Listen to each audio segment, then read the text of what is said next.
How's the Josh? Hi sir. How's the Josh? Hi sir. I said how's the Josh? Hi sir. Good. House the जोश, hi sir. ये सिर्फ एक dialogue नहीं था, ये था हिंदुस्तान की सर्जिकल हिम्मत का ऐलान। आज हम आपको दिखाएंगे 2016 के उस ऐतिहासिक पल की कहानी, जब भारत ने कहा अब चुप नहीं रहेंगे, अब घुस के मारेंगे।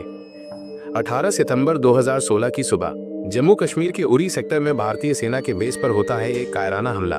4 हेवीली आर्म्ड आतंकवादी चुपचाप घुसते हैं और सोते हुए 19 भारतीय जवानों को शहीद कर देते हैं।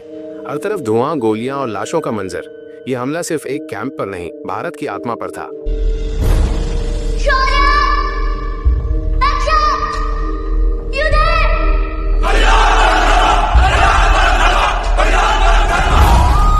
पूरा देश गुस्से में था। शहर शहर में मोमबत्तियां जल रही थी, नारे लग रहे थे, पाकिस्तान को जवाब दो। दिल्ली में बड़े बड़े मंत्रियों, आर्मी चीफ और एनएसए गोविंद भारद्वाज, परेश रावल की आपात बैठकें शुरू हो चुकी थी। प्रधानमंत्री खुद निर्णय लेते हैं, अब जवाब सर्जिकल होगा। आप इस मिशन के लिए तैयार है? जब बदले के लिए आपका खून खोल रहा है? मेजर विहान सिंह शेरगिल को इस मिशन की कमान दी जाती है। वो अपने चुने हुए कमांडो भाइयों के साथ एक खास यूनिट बनाते हैं। अब शुरू होती है 7 दिन की कड़ी ट्रेनिंग।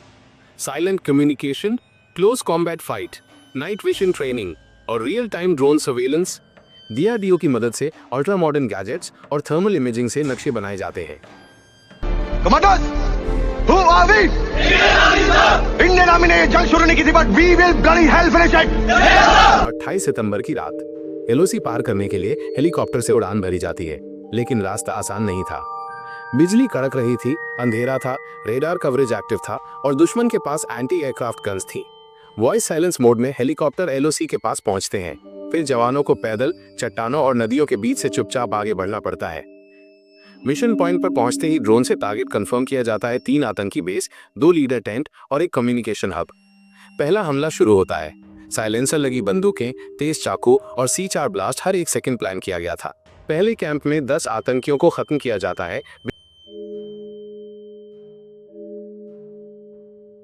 अब ऑपरेशन का सबसे खतरनाक हिस्सा शुरू होता है, दूसरे टारगेट की तरफ बढ़ना, जहां एक खूंखार आतंकी कमांडर छिपा है। रास्ता आसान नहीं है। दुश्मन के कैंप में हर तरफ सुरक्षा है, गश्त करने वाले गार्ड है और सबसे खतरनाक एक ट्रेन्ड अटैक डॉग। विहान की टीम एक लोकल गाइड को साथ लेकर जाती है, जो कैंप के सामने से मवेशी चराने का बहाना करता है। वह इसके पीछे दुश्मन का ध्यान भटकता है और ठीक उसी वक्त पीछे की तरफ से कमांडो रेंगते हुए अंदर घुसते हैं। सारे कमांडो अंदर पहुंच जाते हैं।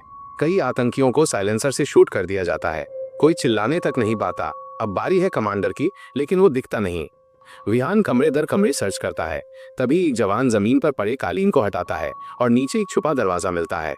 वो दरवाजा धीरे से खोला जाता और सीढ़ियों के नीचे एक अंधेरे कमरे में वो कमांडर छुपा बैठा होता है, AK-47 लेकर। 1 सेकंड के लिए आंखें मिलती हैं। फिर अचानक कमांडर गोली चलाता है, लेकिन विहान बच जाता है। सीन बहुत टाइट है, एक तरफ अंधेरा, दूसरी तरफ वक्त की कमी। फिर विहान ग्रेनेड निकालता है और कमांडर की ओर उछाल देता है। ये हिंदुस्तान का बदला है। धड़ाम, अंधेरे कमरे में धमाका होता है और कमांडर का आतंक हमेशा के लिए खत्म हो जाता है। ऊपर बाकी जवानों के चेहरे पर राहत है। अब मिशन का सबसे बड़ा सिरदर्द खत्म। मिशन कंप्लीट, लेकिन वापस लौटना आसान नहीं था। दुश्मन को हमले का पता चल चुका था। एक जवान घायल होता है, लेकिन बाकी जवान उसे पीठ पर लाद कर ले जाते हैं। No man left behind. सुबह की पहली किरण के साथ हेलीकॉप्टर उन्हें वापस भारत की जमीन पर लाते हैं। उरी सिर्फ एक फिल्म नहीं, ये एक सच्ची कहानी है उन वीरों की जो बिना किसी शोर के इतिहास लिख गए। और जब भी कोई पूछे हाउस द जोश, आपका जवाब सिर्फ एक होना चाहिए, हाय सर। ये कहानी थी उन वीर जवानों की जो बिना नाम, बिना पहचान देश की शान बन गए।